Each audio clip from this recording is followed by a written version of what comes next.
아멘. 예, 오늘은 본문의 말씀을 가지고 하나님의 뜻을 구하는 인생이라고 하는 제목으로 말씀을 나누고자 합니다. 원래 말씀 나누기 전에 우리 인사합니다. 앞뒤 또 좌우 바라보시면서 오늘은 그렇게 한번 인사합니다. 하나님의 뜻을 구하는 삶을 삽시다. 아멘.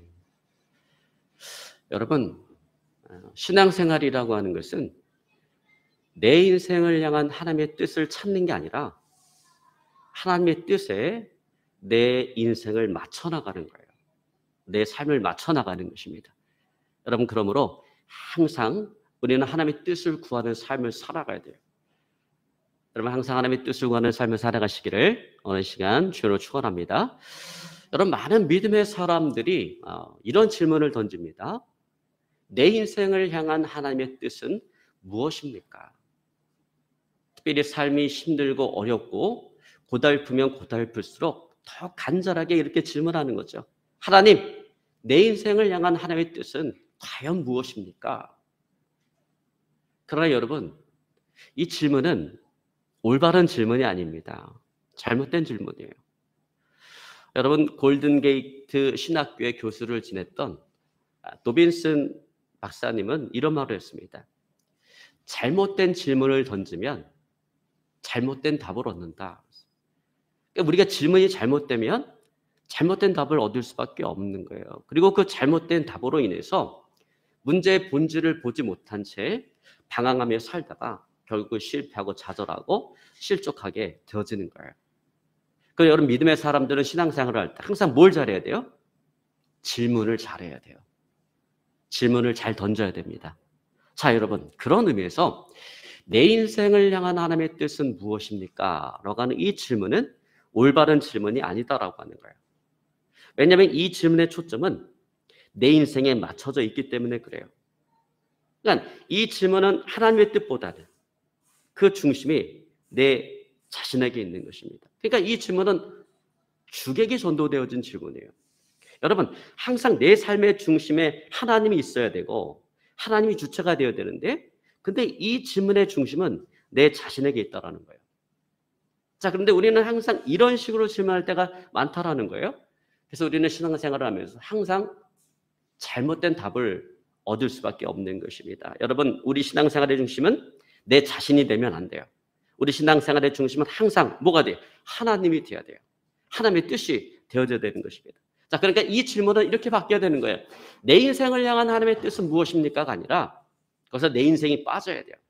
그냥 하나님의 뜻은 무엇입니까? 라고 해야 된다는 거죠. 여러분, 항상 하나님의 뜻을 먼저 구하며 살아가시기를 주님으로 축원합니다. 내가 처한 상황 속에서 인생의 문제를 가지고 씨름하지 말고 항상 하나님의 뜻을 먼저 구하시기를 오늘 시간 주님으로 축원합니다. 자, 여러분, 우리가 그렇게 해야 되는 이유는 뭐냐면, 일단 하나님의 뜻을 알면 내 인생을 거기에 맞출 수가 있기 때문에 그래요.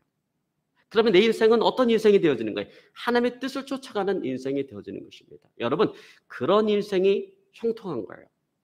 그런 인생 가운데 하나님의 상급이 있는 거예요.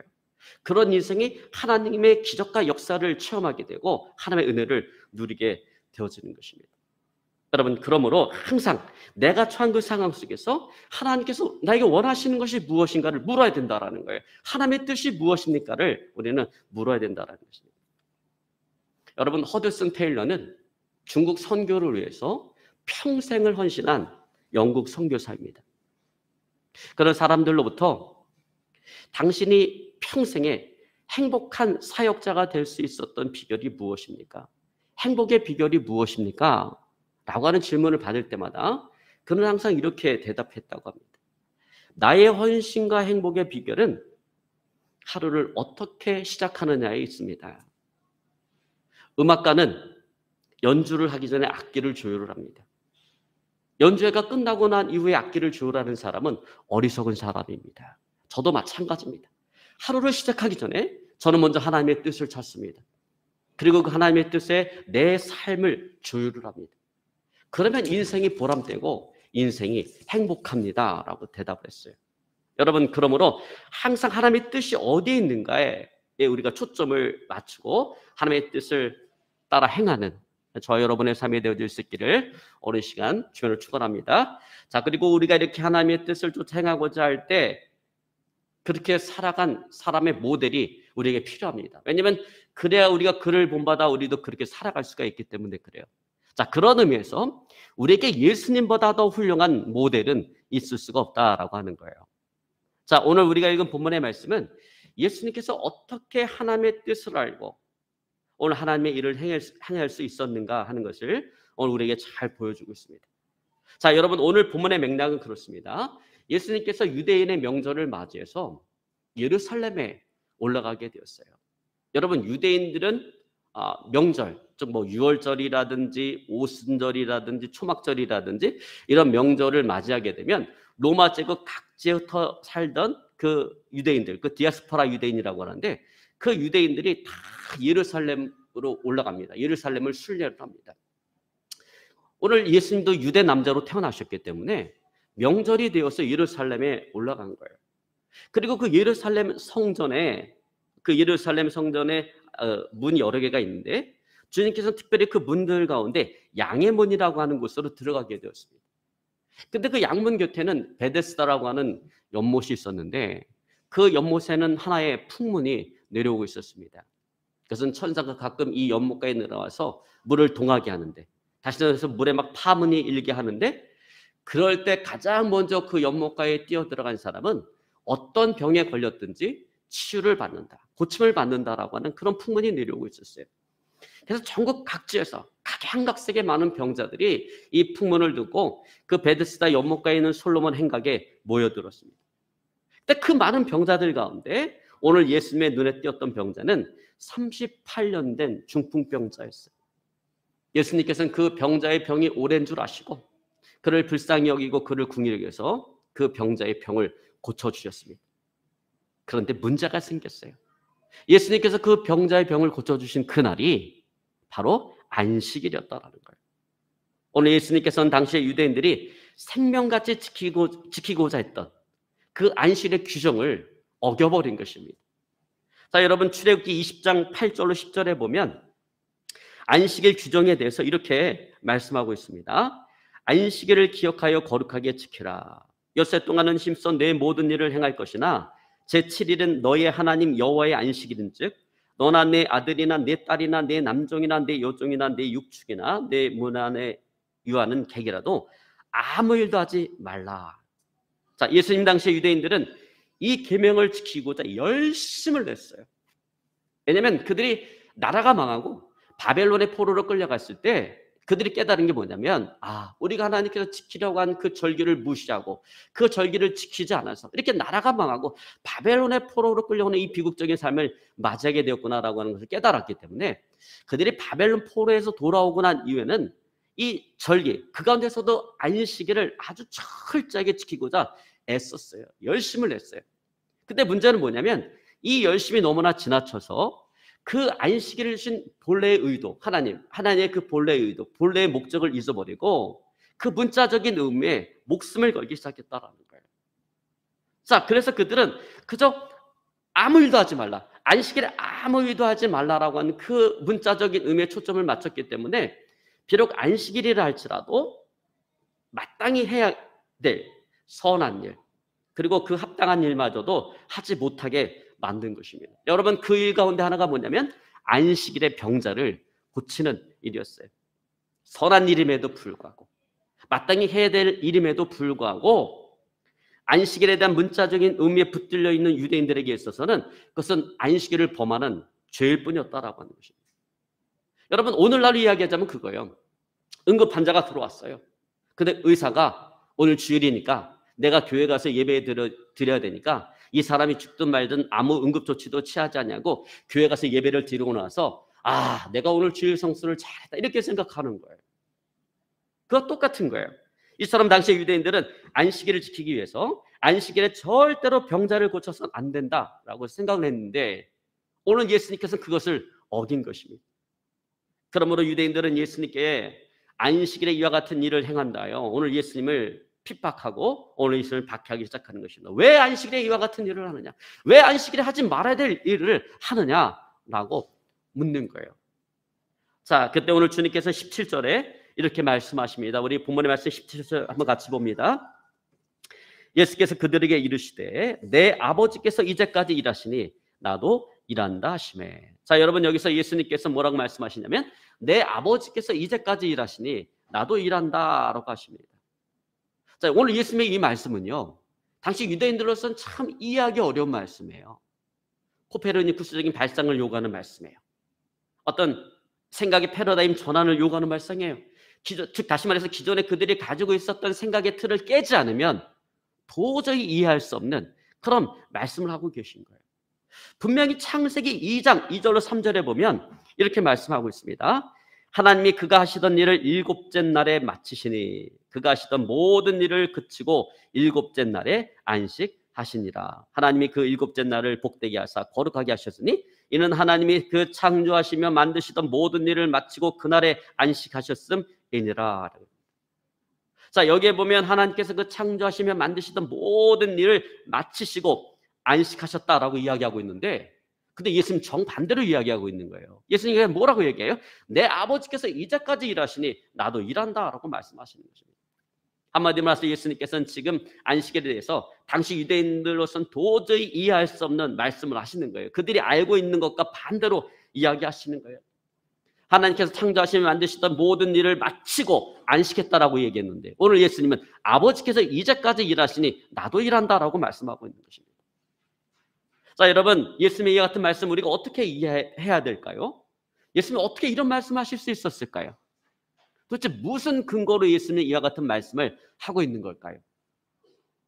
자, 오늘 예수님은요, 안식일의 문자적인 의미가 아니라 하나님께서 그들에게 안식일 주신 본래의 목적, 본래의 의도로 거슬러 올라가서 생각하고 계시는 거예요. 그래서 오늘 주님께서는 본질적인 질문을 던지는 거예요. 하나님께서 제7에 안식하셨다라고 하는 게 어떤 의미일까? 하나님께서 6일 동안 천지를 창조하시면서 그것이 너무나 피곤하고 고되고 힘들기 때문에 하나님도 휴식이 필요하기 때문에 일곱째 날 그냥 쉬셨다는 이야기인가? 만약에 그런 것이 아니라면, 그런 의미가 아니라면 제7일에 안식하셨다라고 하는 게 이게 도대체 어떤 의미인가? 그리고 이 안식일은 누구를 위해서 만든 날인가? 이 본질적인 질문을 던지고 있는 거예요. 그러면 주님께서 이 질문에 대한 답을 찾는 것은 오늘 주님께 있어서 그것은 결코 어려운 일이 아니었습니다. 자, 우선 제7일에 안식하셨다라고 하는 것은 하나님께서 천지를 6일 동안 천지 창조하셨잖아요. 6일 동안 천지를 창조하시면서 그것이 너무나도 피곤하고 힘들고 지쳤기 때문에 휴식이 필요하기 때문에 쉬기 위해서 쉰 것은 아니다라는 거예요. 여러분, 하나님이 신이잖아요. 여러분, 신이 피조물도 아니고 일했다고 피곤하고 지쳐서 쉽니까? 그렇지 않잖아요. 자, 그렇다고 한다면 제7째 날에 안식하셨다라고 하는 것은 그것은 어떤 의미겠어요? 피곤해서 쉰 것이 아니라 그것은 하나님의 그 창조의 완전한 완성을 의미하는 거예요. 여러분, 만약에 하나님께서 천지를 창조하시는데 이게 좀 불완전하다, 아직 완벽하지가 않다라고 한다면 하나님께서 제7일에 안식하지 않으셨을 거예요. 계속해서 그 창조 활동을 펼쳐나가셨을 거예요.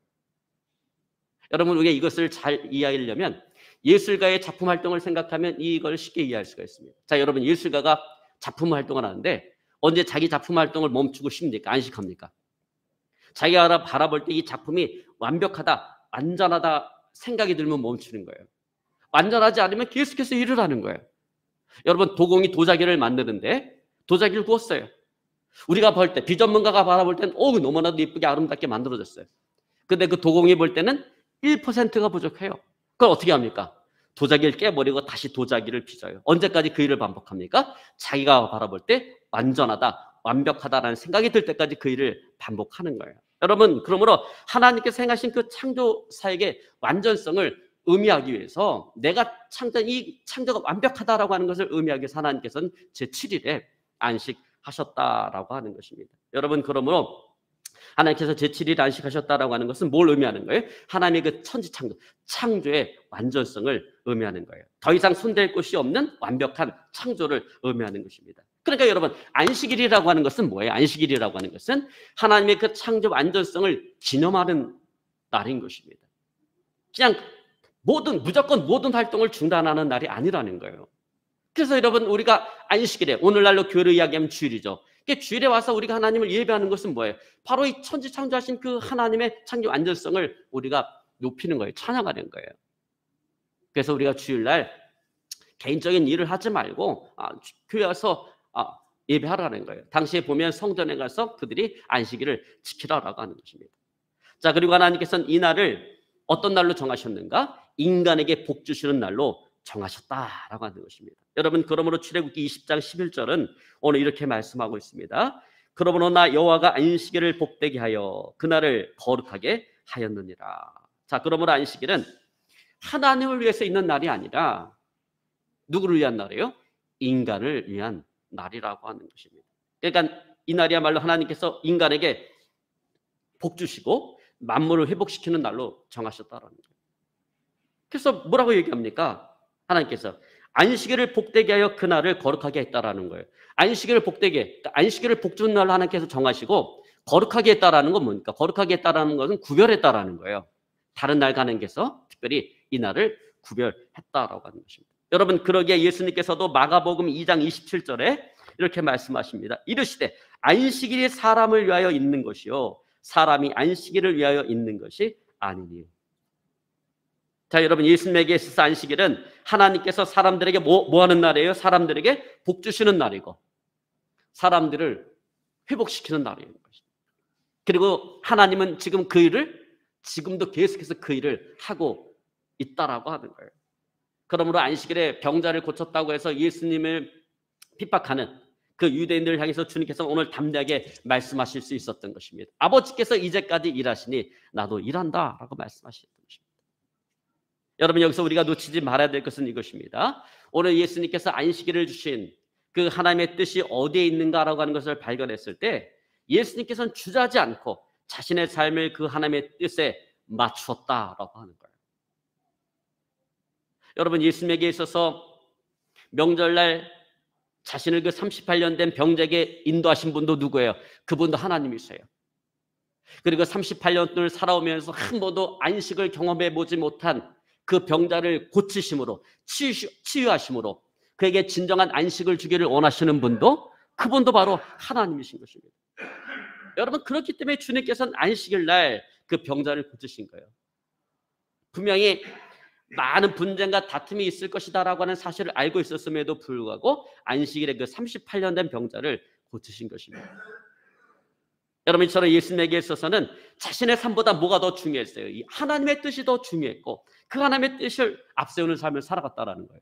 자, 여러분, 만약에 예수님께서 하나님의 뜻보다는 자신의 삶이 더 중요했다라고 한다면 예수님은 절대로 안식일날 그 병자를 고치지 않았을 거예요. 왜? 그 병자는 지금 당장 죽어가는 응급 환자가 아니에요. 어차피 38년 동안 그렇게 살아왔어요. 그냥 안식일을 보내고 다음날 고쳐도 전혀 문제가 되지 않는 병자예요. 굳이 안식일날 그 병자를 고쳐서 이 분란과 다툼을 만들어낼 이유가 하나도 없었던 것입니다. 그러나 그럼에도 불구하고 오늘 예수님은 그렇게 하지 아니하셨다라는 거예요. 안식일에 그 병자를 고치셨다라는 거예요. 여러분, 왜입니까? 오늘 예수님에게 있어서는 하나님의 뜻이 더 중요했기 때문에 그래요. 하나님의 뜻은 뭐예요? 안식일에 그 병자를 고치는 게 하나님의 뜻이었기 때문에 그래요. 그러기에 예수님께서는 안식일에 그 38년 된 병자를 고치심으로 오늘 하나님의 일에 동참하신 것입니다. 여러분, 그렇습니다. 우리가 하나님의 일에 동참하기를 원한다면, 그래서 우리가 하나님의 기적과 은혜를 체험하기를 원한다면 우리는 항상 어떤 삶을 살 하나님의 뜻을 더 소중하게 여기고 그 하나님의 뜻을 앞세고 우선시하는 삶을 살아가야 된다는 거예요. 그래야 우리가 하나님의 일에 동참할 수가 있습니다. 여러분, 하나님의 뜻보다 나의 뜻을 더 중요하게 생각하는 사람은 결코 하나님의 일에 동참할 수 없습니다. 그런 사람은 하나님의 기적과 역사를 체험할 수 없고 하나님의 은혜를 받아 누릴 수가 없습니다.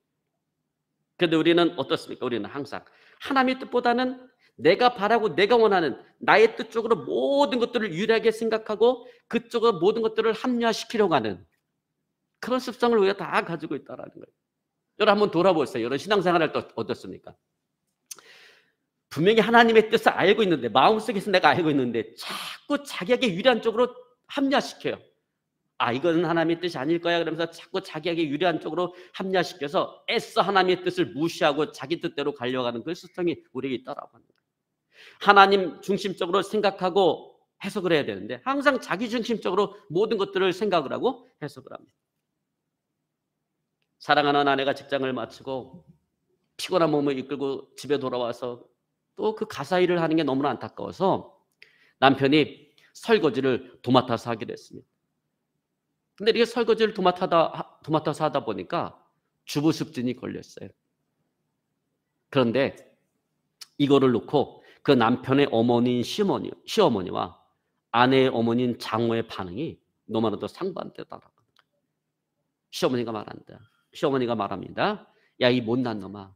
얼마나 못났으면 남자놈이 주부습진이 다 걸리냐. 아예 앞치마를 하고 집에 들어앉아 있어라 라고 얘기합니다. 근데 장모는 어떻게 얘기합니까? 장모는 우리 예쁜 사이 설거지를 하다 주부습진이 걸렸지 앞으로는 꼭 고무장갑을 끼고 설거지를 하게나 이렇게 말했다. 그날 남편은 못난 놈이 되기도 했고 아주 예쁜 그런 사이가 되기도 했습니다. 여러분, 똑같아요. 우리는 항상 우리의 삶 속에서 어떻습니까? 삶 속에서 자기중심적으로 유일하게 모든 것들을 자기중심적으로 생각을 하고 시어머니대로 장모대로 자기중심적으로 생각하고 모든 것들을 합리화하려는 그런 경향이 있다. 여러분, 그래서 내가 하면 로맨스가 되고 다른 사람이 하면 불륜이 되는 거예요. 왜? 자꾸 자기 쪽으로 합리화시키니까. 그러니까 내가 하면 로맨스가 되고 다른 사람이 불륜이 되어지는 것입니다. 여러분, 그래서 우리는 신앙생활에서도 기꺼우면 하나님의 뜻을 말씀에 대한 묵상과 기도를 통해서 찾으려고 하는 것이 아니라 자기의 생각, 자기의 뜻을 하나님께서 자기에게 주신 그런 생각, 뜻으로 성급하게 판단해버리는 그런 의를 범할 때가 너무나 많다라고 하는 것입니다. 여러분, 그러므로 우리 항상 물어야 된다는 것입니다. 하나님께서 지금 나에게 원하시는 것이 무엇입니까? 하나님의 뜻이 무엇입니까를 우리 끊임없이 물어야 된다는 거예요. 특별히 삶에 혼돈이 오고 갈등이 오면 올수록 우리는 더욱더 하나님께 물어야 되는 거예요. 질문해야 되는 거예요. 성령 하나님, 내 심중에 말씀하여 주시고 알게 하시고 보게 하시고 깨닫게 하시고 인도하여 주시옵소서. 그래서 나로 하나님의 길로 행하게 하여 주시옵소서. 내가 순종하겠습니다. 하나님, 나로 알게 하여 주시옵소서. 우리는 늘 그렇게 기도하면서 하나님의 뜻을 구해야 된다는 것입니다. 찾아야 된다는 것입니다. 여러분, 그게 신앙생활이에요. 자, 그런데 이러한 삶의 자세가 대단히 중요하다는 거예요. 왜냐하면 이렇게 끊임없이 계속해서 하나님의 뜻을 묻다 보면 내 삶의 중심이 하나님께 맞춰지기 때문에 그래요. 그러면 보다 더 깊은 교제와 관계 속으로 들어가게 되고 그러면 내 심중에 말씀하시는 하나님의 음성을 내가 듣고 그 음성을 분별할 수가 있게 되기 때문에 그렇습니다. 그런데 여러분, 우리가 이런 노력들을 하지 않으면 하나님과 보다 더 깊은 교제와 관계 속에 들어가지를 못해서 내 심중에 늘 말씀하시는 그 하나님의 음성을 듣지 못하고 하나님의 뜻을 분별하지를 못하게 되어지는 거예요. 그래서 자기 생각, 자기의 뜻을 하나님의 뜻으로 판단하고 행하기도 하고 또 마귀가 우리에게 놓아주는 생각을 그걸 하나님의 뜻으로 알고 행하는 그런 우를 범하게 되어지는 것입니다. 여러분, 그 결과가 무엇입니까? 인생을 살아가면서 실패와 좌절과 절망이라는 거예요. 여러분, 우리가 지금까지 살아오면서 내가 계속 실패와 좌절과 절망을 겪고 왔다라 한번 돌아봐야 돼요. 내가 그럼 지금까지 누구의 음성을 들으며 누구의 뜻을 쫓아 살아왔는가? 내가 믿는다라고 하면서 내가 이렇게 열심히 신앙생활하는데 과연 내가 하나님의 뜻을 쫓아서 하나님의 말씀대로 살아왔는가? 여러분, 돌이켜보면 항상 우리는 내 생각, 내 뜻을 하나님의 뜻으로 합리화시키면서 그렇게 쫓아왔을 가능성이 너무나도 크다라고 하는 것입니다. 여러분, 오늘 본문의 말씀 20절은 이렇게 말씀하고 있습니다. 아버지께서 아들을 사랑하사 자기가 행하시는 것을 다 아들에게 보이시고 또 그보다 더 큰 일을 보이사 너희로 놀랍게 여기게 하시리라. 자, 아버지께서 아들을 사랑해서 자기가 행하는 모든 일들을 아들로 하여금 아들에게 나타내 보인다라는 거예요. 아들로 하여금 알게 하신다라고 하는 것입니다. 근데 여러분, 이게 예수님에게만 한정된 말씀일까요? 그렇지 않다라고 하는 거예요.